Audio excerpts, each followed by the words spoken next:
안녕하십니까. 안태한 변호사입니다. 제가 1년이 넘는 기간 동안 유튜브 활동을 하지 않았는데요. 조금 바쁘기도 했고, 네이버에서는 노동 문제에 관한 블로거 활동을 많이 했었는데, 유튜브까지 이렇게 챙기기가 쉽지가 않더라고요. 그러다가 안 하고 있다가, 요 몇 달 사이에 네이버 블로그를 보고 상담을 하시는 분들도 계신데, 몇 개 안 되는 유튜브에 올라있는 동영상을 보시고 어떻게 찾고 찾으셔가지고 연락을 취해 주셔서 상담을 진행한 경우가 몇 분 계셨습니다. 그래서 이 유튜브라는 것을 통해서 정말 도움이 필요하신 분들이 도움을 받을 수도 있겠구나라는 생각에 다시 유튜브를 시작을 해볼까 합니다. 얼마나 오랜 기간 동안 잘할 수 있을지 모르겠지만 한번 최선을 다해 보겠습니다. 부담을 가지면 이제 더 힘들어지니까 부담 없이 진행을 해볼까 합니다. 오늘 오래간만에 이제 처음 또 올리는데, 오늘 뉴스 인터넷을 검색을 하다가 대법원 전원합의체 판결 중에서 노동 관련된 판례가 있어서 이 부분을 네이버 블로그에 포스팅을 했는데, 그 내용을 가지고 잠깐 내용을 설명을 해드리는 시간을 갖도록 하겠습니다. 대법원 판례의 내용은 뭐냐면, 산업재해로 인해서 근로자가 사망하는 경우에 이 사업장에서 가지고 있는 단체협약에서 이 산재를 당한 그 사망자의 유족 중에서 한 분이나 유족을 특별 채용하도록 하는 그런 규정을 두는 단체협약이 있습니다. 그 단체협약이 과연 효력이 있는지에 대한 대법원 전원합의체 판결입니다. 상당히 노동계에서는 이슈가 되었던 그런 문제들인데, 대법원 전원합의체에서 그 입장을 정리를 한 것 같습니다. 사실관계를 잠깐 설명을 드리면, 이 근로자분이 사업장에서 이제 그 현장 근무를 하셨는데, 제조업에서 근무를 하셨는데 벤젠이라는 물질에 노출이 돼서 사망을 하신 것 같습니다. 근데 그 사업장에는 노조 조합원이 산재로 인해서 사망을 하는 경우에 특별한 결격 사유가 없는 한 직계가족 중에서 한 명을 신청한 날로부터 6개월 이내에 특별 채용을 하도록 하는 단체협약의 규정이 있었고, 그 근거 규정에 따라서 유족 중에서 그 직계가족 한 분, 자녀 한 분이 특별 채용을 해달라라는 그런 청구를 한 것 같습니다. 이러한 청구에 대해서 근로자는 사용자는 이를 받아들이지 않아서 이제 분쟁이 발생을 했을 텐데요. 근로자는 이에 대해서 어떻게 주장을 했냐면, 산재 유족을 특별 채용하는 규정 자체는 사회적 약자에 대한 배려고 사회적인 연대의 관점에서 공정의 관점에 부합한다라는 그런 주장을 펼쳤고요. 사용자 측에서는 이러한 고용세습 조항에 따라서 대기업에 취업을 할 수 있도록 보장하는 것은 결국 요새 이제 사회적으로 문제가 되어 있는 부모 찬스를 이용한 그런 고용 기회의 취득 아니냐. 그래서 사회적으로 인정될 수 없는 그런 조항이다라는 그런 논리를 핀 것 같습니다. 이 산재 유족 특별 고용에 관한 단체협약의 효력에 대해서는 기존에 이제 하급심 판례가 있긴 있었는데, 그 내용은 어떤 내용이냐면, 간단히 설명을 드리면, 단체협약에서 업무상 재해로 사망한 조합원의 유족을 결격 사유가 없는 한 업무 능력을 갖추었는지 여부를 불문하고 고용하도록 하는 그런 단체협약의 규정은 사용자에게 인정되는 인사권을 본질적으로 침해하는 규정이다. 그러니까 보통 보면은 그 자유를 제한할 수는 있지만 그 이것도 지금 인사권이기 때문에 인사권을 어느 정도 제한은 할 수 있지만 본질적으로 침해하는 것은 권리 침해이기 때문에 이게 인정이 되지 않거든요. 그래서 이 단체협약의 규정의 효력에 대한 하급심은 이러한 특별 채용 조항은 업무 능력을 갖추었는지 여부 불문하고 고용하도록 되어 있기 때문에 사용자의 인사권을 본질적으로 침해했다. 그래서 이러한 규정의 효력을 인정할 수 없다라는 그런 하급심 판례가 있었고, 이 사건 지금 최근 대법원 전원합의체 판결에서 문제가 됐던 사건의 1심과 2심도 이와 비슷한 유형의 결정을 내렸습니다. 내용을 설명해 드리면, 그 특별 고용 조항, 이 조항은, 단체협약 규정은 사용자의 채용 자유를 현저하게 제한한다. 그리고 취업기회 제공의 평등의 원칙에 반한다.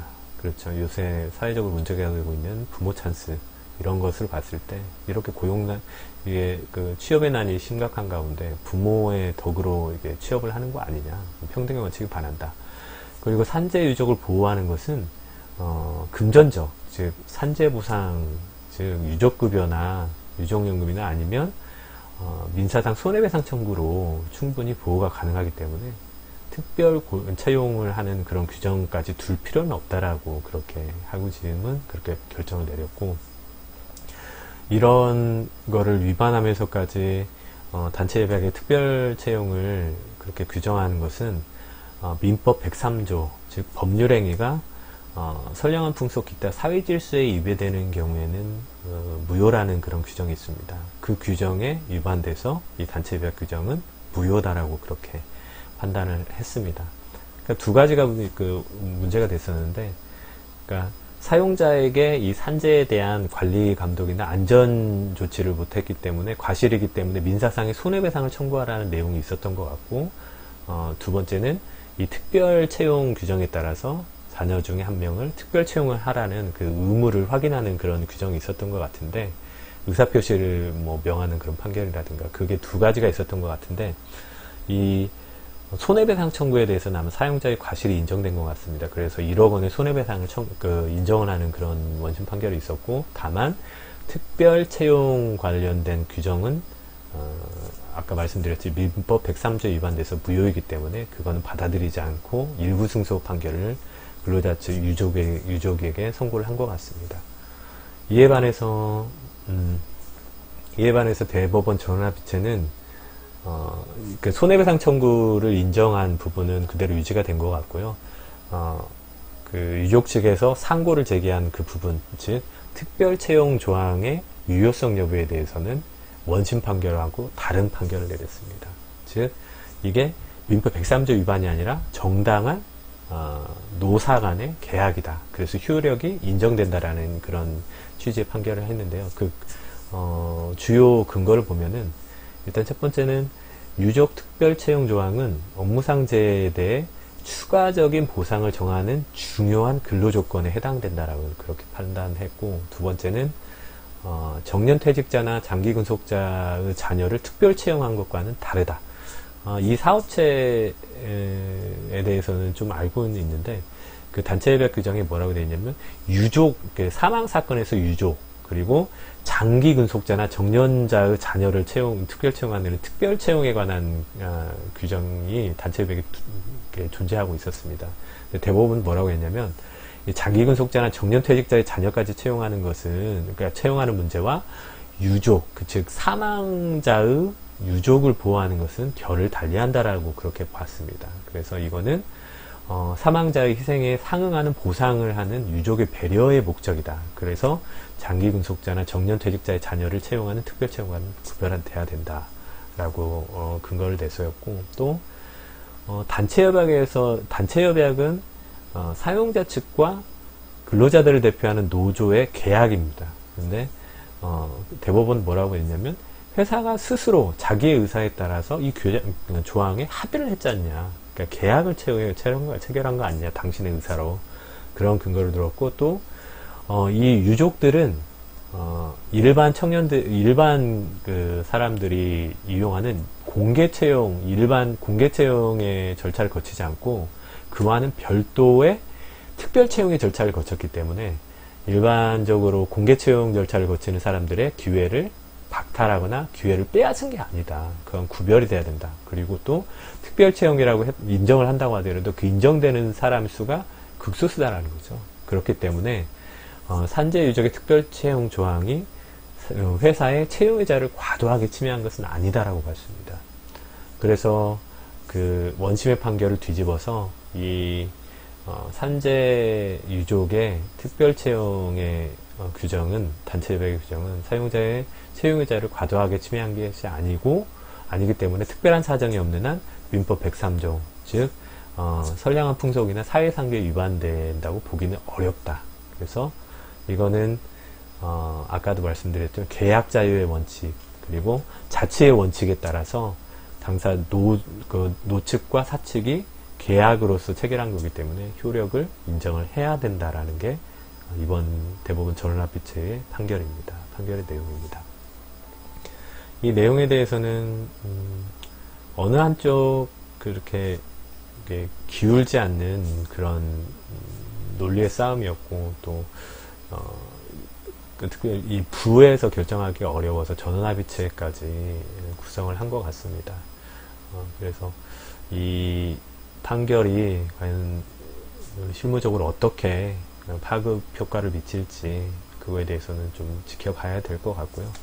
아마 지금 쉽지 않은 내용에 대한 판결이었기 때문에 많은 논의가 진행이 될 것 같고, 이번 대법원 합의체 판결을 사업체든 아니면 근로자든 노동조합에서 어떻게 받아들여질지 그거는 좀 예상은 되는데,